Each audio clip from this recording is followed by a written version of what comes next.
Welcome students to the session of panoramic physics. Students, today our topic of discussion is equilibrium of concurrent forces. What is concurrent forces? जब बहुत सारी forces एक point पे act करें, that is your concurrent forces. बहुत सारी forces किसी एक point पे act कर रही हैं, then those forces are known as concurrent forces. So basically concurrent forces करती क्या है? Sometimes they intersect. दो पॉइंट्स हैं, line of action of force कई बार इंटरसेक्ट करती है एक पॉइंट पर.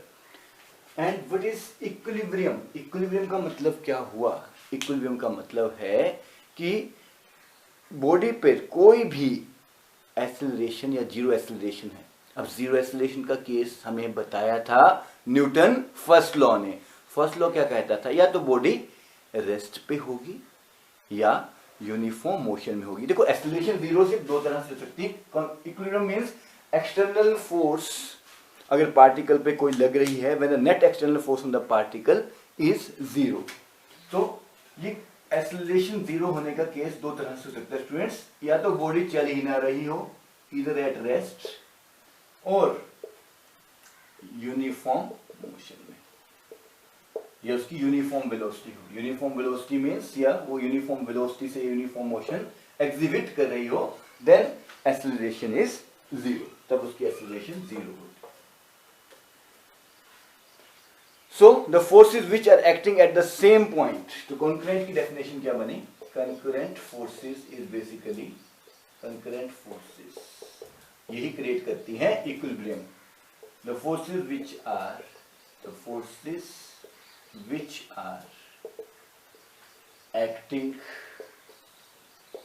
at the same point. जो एक ही पॉइंट पे एक्ट करती हों एट द सेम पॉइंट. बिल्कुल सिंपल डेफिनेशन है. Are called concurrent forces. Are called concurrent forces. और आप इसे और वे में भी लिख सकते हैं कि line of action of these forces intersect at certain point. So it's up to you. Or line of intersection of two or more forces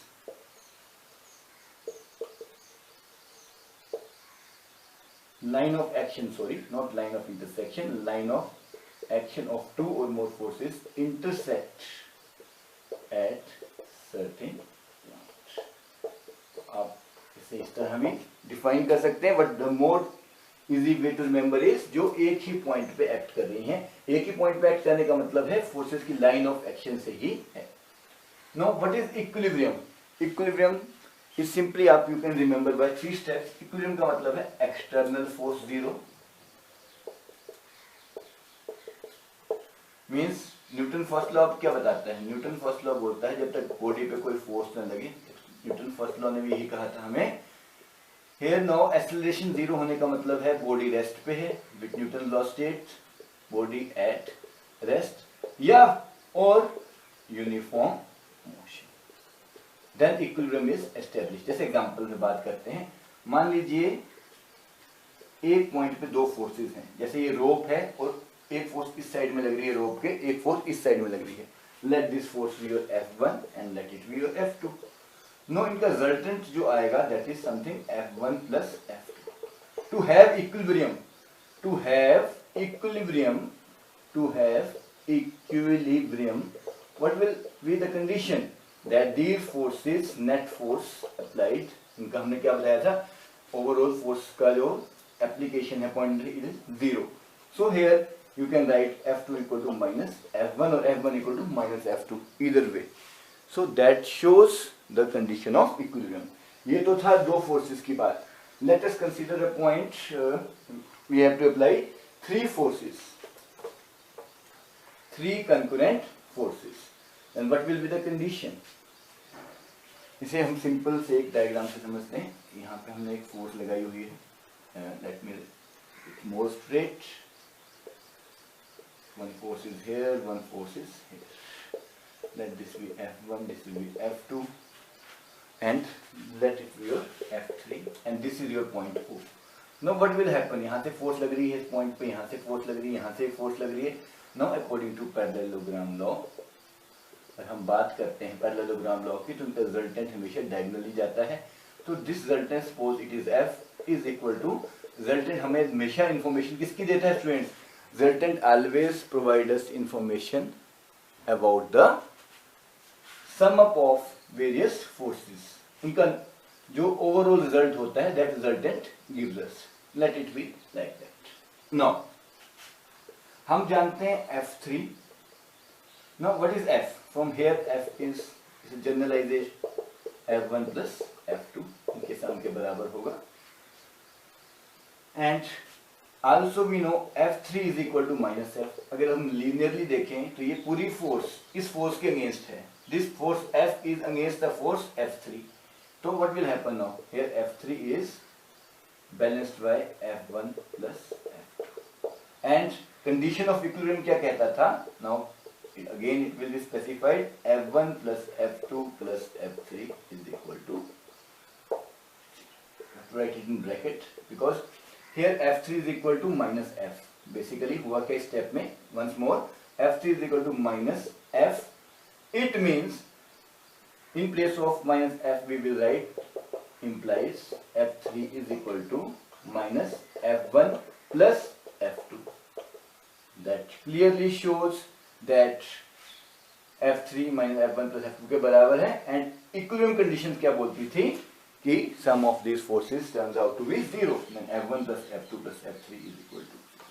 This is the equilibrium of three concurrent forces। Now students, we can also do it in terms of let us do one sample numerical to make the equilibrium part more clear। Students, numerical is a mass of 5 kg suspended by a string of length 2 meter from a ceiling. A force of 50 Newton in horizontal direction is applied at the midpoint of string. What is the angle, that is theta, which the string makes with the vertical in equilibrium?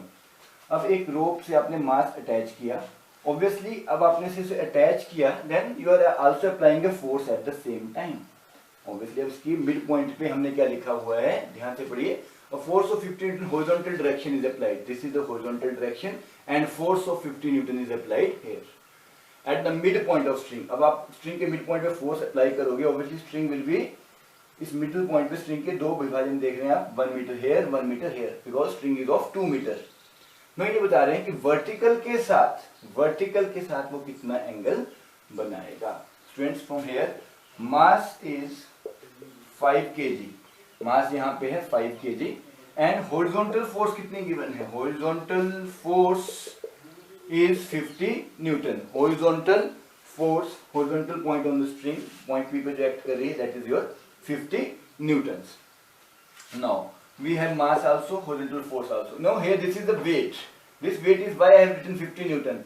Reason is weight is mass into gravity and mass here is 5 and we have supposed to take g value 10, so this is your 50। students अगर g की value given हो exam में 10 then only you have to write 10, otherwise you can write 9.8। so this is your T2, this is your T2 which is equal to your weight and this is your horizontal force that is your 50 Newton। now at equilibrium, अब equilibrium में क्या होगा? at equilibrium at point P what will happen? T1 cos theta, ध्यान से देखिए students, T1 cos theta is balanced by T2 which is equal to 50 Newton and T1 sin theta is also 50 Newton, horizontal के against 50 Newton। let it be your first, let it be your second। now divide second by first। on dividing second by first we get that is your T1 sin theta upon T1 cos theta is equal to 50 upon 50, get cancelled out, it comes out to be 1। now it comes out to be tangent theta equal to 1 implies theta equal to 45 degree। so this is the way the force is applied in equilibrium। students, we have done concurrent forces, equilibrium and how they act and how it is important in our day-to-day life through this sample numerical। go through it thoroughly।